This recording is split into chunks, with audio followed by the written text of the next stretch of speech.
fédéralistes ici. D'ailleurs, soyez les bienvenus dans ces startups départ digne et buinien, le pays vous appelle. Voilà comment c'est juste défini. Et bien avant tout propos, je voudrais vous souhaiter, nous voudrions vous souhaiter à toutes et à tous un excellent mois de novembre.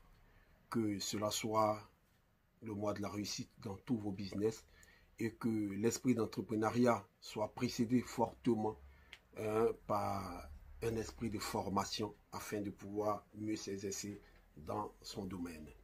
Alors aujourd'hui, sans plus tarder, nous sommes au mardi fédéral. Vous savez très bien que nous avons quand même un sujet d'actualité tous les mardis.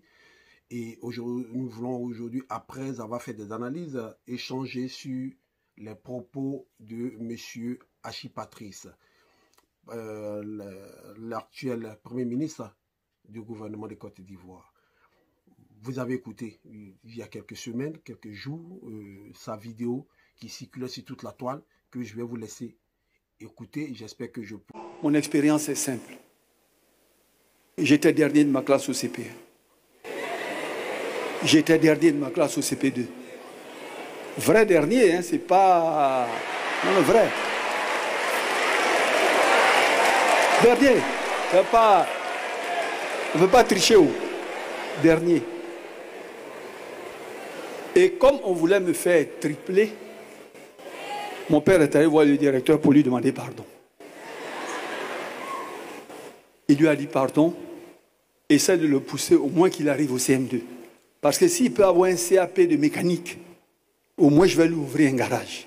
Moi je suis ingénieur, si vraiment mon enfant doit retourner faire un champ de cacao, ça sera compliqué. Donc j'ai évolué comme ça jusqu'au CM2, j'ai échoué au CEP, j'ai échoué à l'entrée en 6e. Oui, j'ai échoué. J'ai repassé le CEP en 5e, c'est là-bas qu'il y a eu ça. Mais j'ai continué. Quand j'ai passé la 6e et la 5e, j'ai dit, ah Dieu merci, au moins affaire de mécanicien là, je crois que ça, on a laissé avec ça. Jamais de ma vie, je n'aurais imaginé être là où je suis devant vous aujourd'hui. Jamais.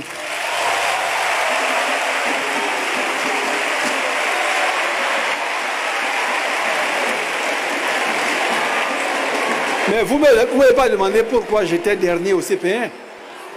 Comme me regarde là, je ne ressemble pas à quelqu'un qui peut être dernier. Mais j'étais dernier. Parce qu'au CP1, c'est là où mon père m'a envoyé du village pour venir à Gamay commencer le CP1. Et tout le monde parlait français sauf moi. Moi, c'est à qui seulement je parlais. Donc mes voisins même, on ne peut pas se parler.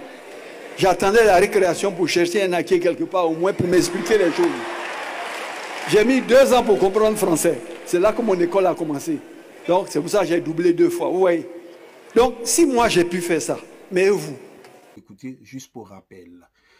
Alors, vous l'avez entendu. Dans cette vidéo, il a été clair sur ces mots, sur ces faits. Moi, je voudrais le prendre au mot et vous faire un tout petit rappel de la personnalité de M. Patrick Hachi. M. Patrick Hachi qui nous fait comprendre ici qu'il ne comprenait pas la langue française, qu'il ne parlait pas le français parce qu'il venait du village lorsqu'il devait commencer ses cours préparatoires première année qu'on appelle CP1. Alors, c'est là, cet élément-là qui nous interpelle parce que nous disons que être dernier d'une classe, c'est pas impossible, hein. Voilà, mon père à moi, qui a été un enseignant bénévole dans notre village, il nous a toujours dit que on peut être face à un échec, mais c'est de ne pas abandonner, de tenir bon. On peut reprendre une classe, on peut doubler une classe, on peut même la tripler, mais de ne pas abandonner. C'est ce qui est resté en moi jusqu'à ce que je poursuive mes études jusque-là. Et mon professeur, bien évidemment, émérite Akengbo, professeur d'économie, d'économétrie nous a aussi dit ça, et que nul n'a la connaissance infuse, on va trébucher, mais il faudrait qu'on tienne pour aller jusqu'au bout. Alors, dit qu'il a échoué, ce n'est pas, il dit qu'il a eu à faire des classes CP1 jusqu'à ce qu'il soit prêt à être renvoyé, et que son père, qui est ingénieur, intervienne pour qu'il puisse rester dans le système. Alors, moi, je le prends au mot pour dire que là, le problème se situe à un niveau où ça ne donne pas le sérieux dans son témoignage. Il n'y a pas de sérieux parce que M. Achille Patrick est né en France. Il est né en France en 1955, avant l'indépendance, soi-disant indépendance qu'on a. Il est né en 1955 en France, d'une mère française, elle est bretonne, pour ceux qui connaissent les régions de la France, et d'un père qui est ivoirien, qui est Atié, dans le sud de la Côte d'Ivoire. Alors, il n'est pas seul, il a aussi une grande sœur. Et donc, le père qui a fait ses études en Europe revient en Côte d'Ivoire s'installer. M. Achille Patrick nous dit que son père était un ingénieur. Alors, un ingénieur qui abandonne son enfant au village, qui déteste entrer dans le qu'il ne parle plus la langue française, sa langue maternelle, le français qui est sa langue maternelle, et qu'il s'est approprié la langue Atié, à tel enseigne qu'il ne s'est même pas dit bonjour en français. Moi, je le dis, je ne crois pas. Pour ceux qui sont en Europe, ils savent qu'ici, rares sont ceux qui parlent leur dialecte à la maison.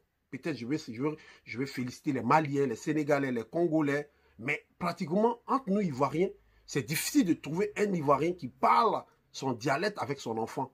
Parce qu'on est habitué à parler le français, donc nos enfants sont habitués à parler le français.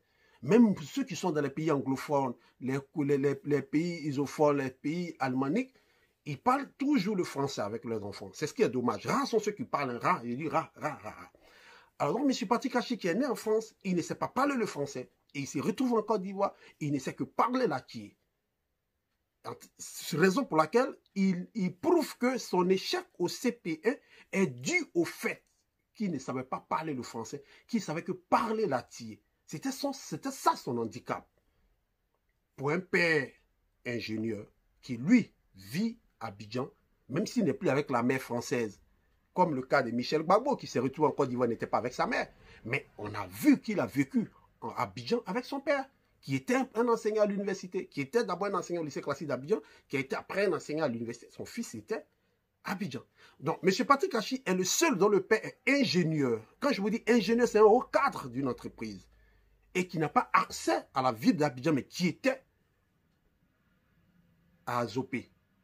C'est pourquoi je dis, il ne faut pas faire du faux pour pouvoir se faire plaire. Quand on veut encourager une jeunesse en face de nous, disons la vérité à la jeunesse. Je ne suis pas de ceux qui aiment dire à leurs enfants, j'étais premier à l'école primaire. Non, c'est faux. Il faut dire ce qui a été. Monsieur Patrick Achille, si vous avez été dernier, c'est parce que vous n'avez pas de compétences. Vous avez un quotient intellectuel peut-être qui était bas. Mais ce n'est pas parce que vous parliez seulement l'Atié et que vous ne parliez pas le français. Parce que même dans les villages d'Azopé, il y a des Atiés, des enfants qui sont nés Atiés, qui n'ont jamais vu la peau blanche comme vous, mais qui sont premiers en classe, qui ne sont pas derniers, parce que c'est là-bas qu'ils vont apprendre le français. Nous tous, nous sommes nés avec notre langue maternelle. Moi, je suis né avec ma langue maternelle. Chez moi, à la maison, on parlait la langue maternelle. Donc, ne vous dérangez même pas si je suis en train de m'exprimer en français et que je fasse des erreurs de grammaire ou bien d'orthographe, tout ça. Mais c'est dû au fait que j'ai appris le français. Ce n'est pas ma langue maternelle. Donc, M. Achille Patrick veut nous faire comprendre que ne pas parler la langue maternelle ou bien parler la langue maternelle est un handicap pour une forme de réussite à l'école. C'est faux. J'ai fréquenté au village. Quand mon père a pris sa retraite, j'ai fait une année au village, mais arrivé au village, j'ai rencontré des cousins qui parlaient que notre ethnie, qui parlaient que le BT, mais qui étaient parfaits à l'école, qui étaient méritants que moi, qui suis né à, comment on appelle ça, à Abidjan. Donc ça, c'est une leçon que je vais tirer, parce que nous sommes en train de faire la promotion de l'ethnicité dans nos écoles. On est en train de voir la voie qu'il faut utiliser pour qu'on parle nos ethnies à l'école, pour qu'à travers notre ethnie, ça soit un déclic. Moi, je suis venu dans un pays où on parle l'allemand, mais on m'a toujours dit de considérer ma langue maternelle pour mon apprentissage. Et ça m'a facilité aujourd'hui. J'ai un minimum en allemand. C'est parce que je me suis appuyé sur ma langue maternelle.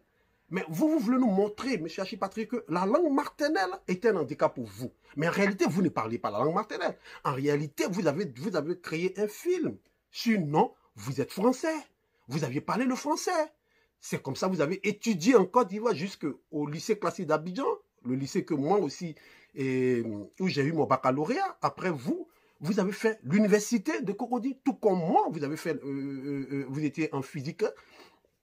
Et par la suite, après votre maîtrise, le Master 1 aujourd'hui, comme on l'appelle, vous êtes allé en Europe. Vous êtes allé profiter, vous avez continué les études en France parce que vous êtes français.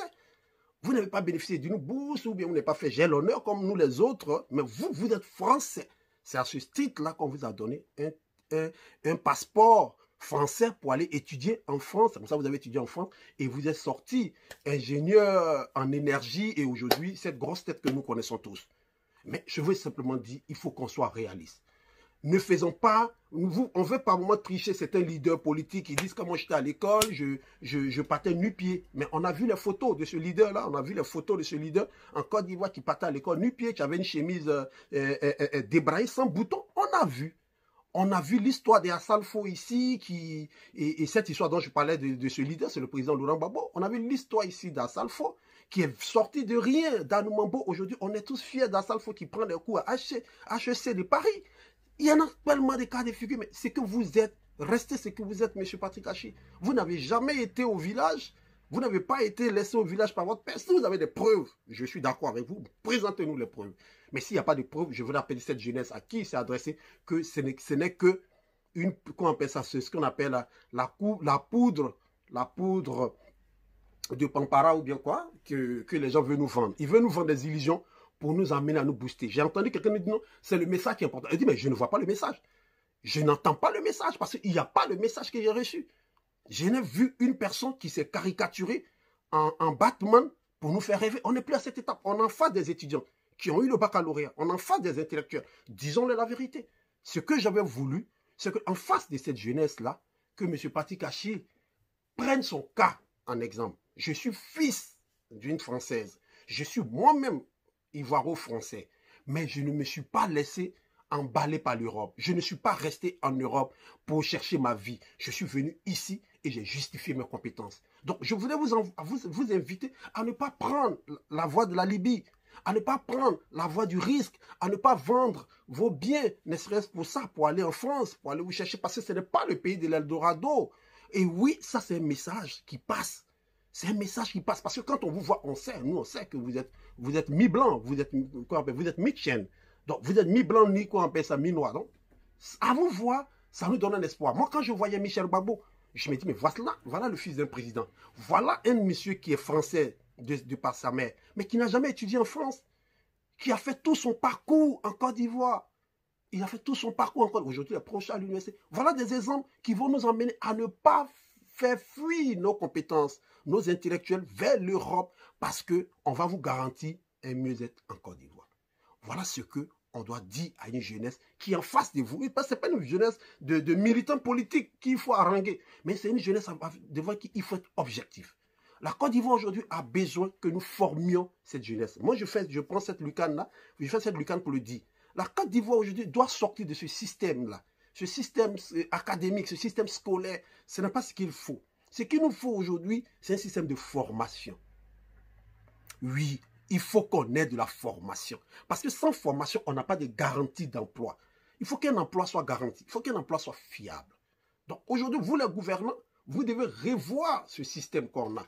Où on part du CP jusqu'à la terminale. C'est un système sélectif. On n'en a pas besoin. Il y a certains qui n'ont pas, comme vous par exemple, vous qui avez dit que vous avez été dernier, votre père a eu le contact farci d'aller corrompre plus ou moins un griffe, hein, parce que quand il va dire à un directeur, il faut que mon fils reste pendant qu'il doit être renvoyé. Mais il y a certains qui n'ont pas des parents pour le faire, qui sont aujourd'hui dans la rue. Qu'est-ce qu'on fait pour eux? C'est cela qu'il faut réorienter. C'est pourquoi il faut créer un système qui ne délaisse pas les enfants de la Côte d'Ivoire. Il faut un système qui oriente les enfants de la Côte d'Ivoire à un niveau où vous savez qu'il n'a pas suffisamment d'intelligence. Son QI est faible. Qu'est-ce qu'il faut faire? Il faut l'envoyer dans un centre de formation. Il faut lui permettre d'avoir une formation. Et cette formation va garantir à ce jeune-là un emploi. Ça ne sert à rien de faire du CP1 jusqu'à la terminale. Pendant que d'autres même arrivent. Moi, j'étais avec certains à l'université qui sont en maîtrise, qui vont passer un concours de sous-officier qui est le niveau BEPC.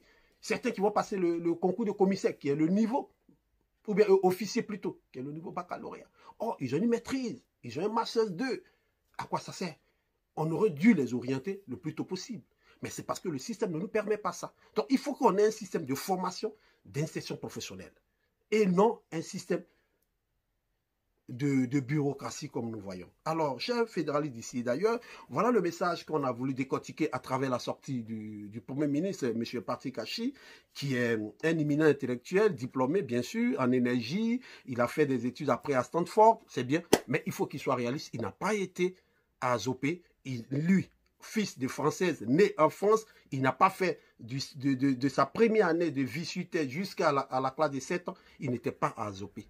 Il était bien évidemment dans les bonnes conditions et il ne faudrait pas qu'on fasse rêver les gens. C'est vrai qu'on n'a pas envie de parler de sa vie pour ne pas offusquer, mais nous l'acceptions. Nous avons étudié avec des enfants dont les parents étaient riches, mais ça ne nous a pas empêché de leur damer le pion en classe. Et ça, c'est ce qui est fondamental. Alors, sur ce, nous voulons nous arrêter là pour ce thème et nous allons vous reprendre tout à l'heure avec un autre thème aussi intéressant. Si vous avez aimé, abonnez-vous, mais likez d'abord, commentez. Si vous avez une opposition à donner par rapport à notre analyse, mais commentez, faites votre opposition et ensemble, on va débattre. Parce que le débat, la contradiction est le charme de la vie.